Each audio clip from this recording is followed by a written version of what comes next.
Carl, there is a dead human in our house. Oh, hey, how did he get here? Carl, what did you do? Me?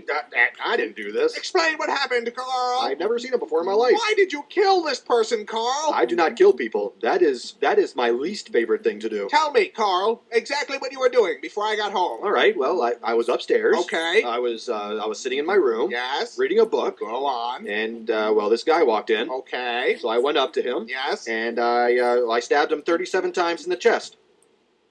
Carl, that kills people. Oh, Carl. wow, I didn't know that. How could you not know that? Yeah, I'm in the wrong here. I suck. What happened to his hands? What's that? His hands. Why are they missing? Well, I kind of cooked them up and ate them.